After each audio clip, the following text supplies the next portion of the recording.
Kara, do you have any news for us this evening? I certainly do.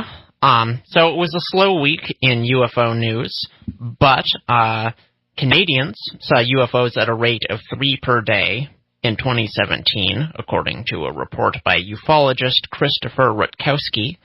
The organization he belongs to, Ufology Research, which researches ufology, has been collecting Canadian UFO reporting data since 1989. And most of the sightings came from Quebec and Ontario, with British Columbia a distant third. In conspiracy news, YouTube announced one day ago that it will no longer promote conspiracy videos in its recommended videos for users. Examples offered by the company include, quote, promoting a phony miracle cure for a serious illness, claiming that the Earth is flat, or making blatantly false claims about historic events like 9/11. Admittedly, 3 things I can't stand, but the full scope of this policy remains unknown. These videos will remain available to watch, but YouTube won't help users find them. And also, Internet theorists are insisting that Ruth Bader Ginsburg is actually dead and has been replaced by a lookalike. A Washington Post reporter who covered her first public appearance since her cancer surgery in December reports receiving a huge volume of accusatory mail asking probing questions about her appearance and intimating that he may be in on a cover-up. The conspiracy theory originated from an anonymous user on a conspiracy message board, but was picked up by right-wing bloggers and pundits, including Sebastian Gorka, former advisor to President Trump and far-right activist.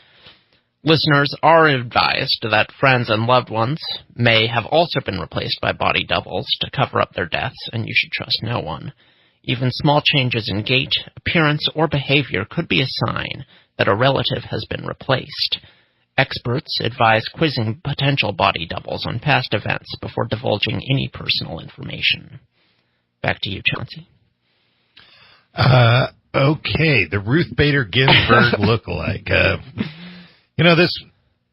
This makes me think of a couple things. For one, she's a fairly unique-looking woman. Good luck finding somebody in her age bracket to replace her that is going to be some super healthy person to you can do anything with makeup these days. With the liberal agenda. So, it might be Gary Oldman. It might be Dustin Hoffman or one just a great character actor. Little plastic surgery, a little makeup. Right. Might be who's the effects guy they always hire. He's in Star Trek Discovery, and he was also Abraham Sapien in Hellboy. Mm-hmm. I forget his name, but he's like the go-to guy. Like Andy Serkis? Oh, yeah, maybe him too. Maybe Andy Serkis. Yeah, also... Andy Serkis is Ruth Bader Ginsburg. Apologies to Ruth Bader Ginsburg and Andy Serkis, actually. Yeah, totally. Apologies to both of them. And then they're also warning us that all sorts of other people might be replicants, right? No. I added that to underscore their foolishness. Okay, I was going to say it'd be awesome if all the other replicants, if like all of a sudden I went home and my wife was replaced with a Ruth Bader Ginsburg lookalike. No, okay, so the thrust of this conspiracy theory was that, she had cancer surgery. She had serious medical issues, and she hadn't been seen in public since December, and so people were saying, if she was actually dead, liberals really tell us, I get it. I think the most disturbing part... Which is ridiculous, but whatever. I think the most disturbing part about this story is that somebody who actually worked in the cabinet is supporting this. Well, to be fair, it is Sebastian Gorka. I don't know what that means. He's kind of a loon. What was he doing in there anyway? Yes, it is scary that he worked in the cabinet. He was there for a relatively short time, although everyone in the cabinet was there for a relatively short time. Yeah, I guess by that argument, that's true. That's true. And then YouTube videos pulling this stuff out. That's pretty interesting. This is sort of... That kind of freaks me out, actually. Well, this is the social media push against Russian involvement, right? And which so now they've expanded it to this...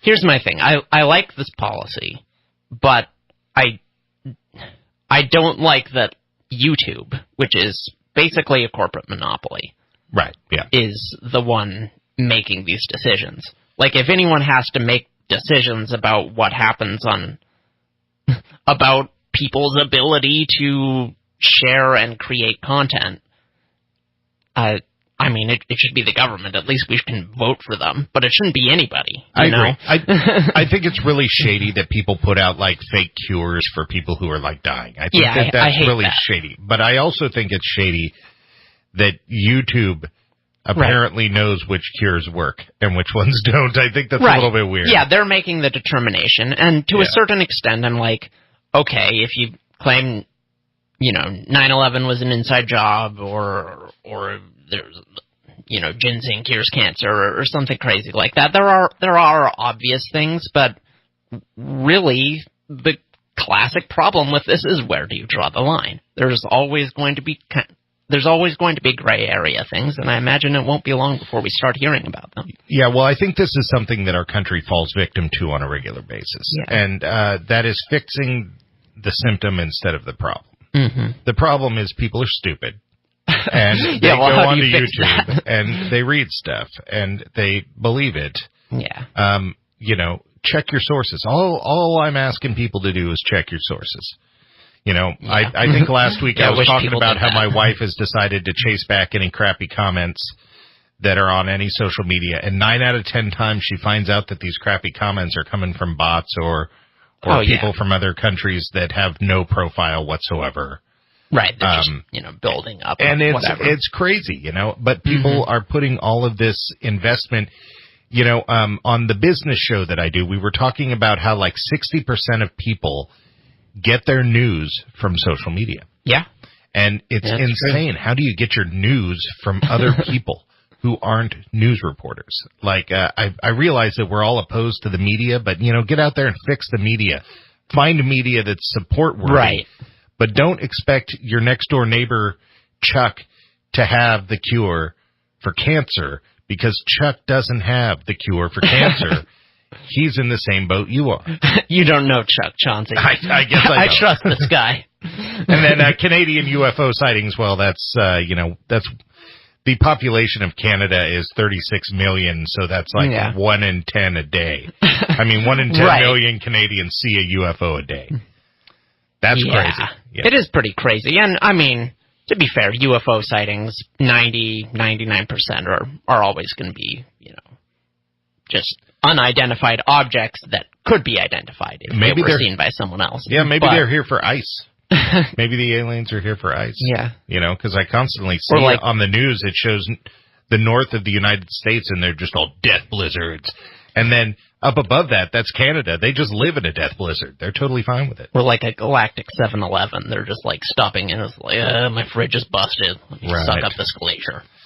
All right. So tonight's guest, Lon Strickler, and we are talking forward to about Mothman. This is Kara's favorite cryptid, and so I'm pretty kind of excited to learn about this because I view Mothman as being one of those cryptids with, not a lot of meat on its bones. Careful what you say, Chauncey. Not a lot of meat on its bones. Yeah, okay. Well, I like him anyway. Yeah, all right. All right, so you are listening to Radio Wasteland, and when we come back, we are talking Mothman.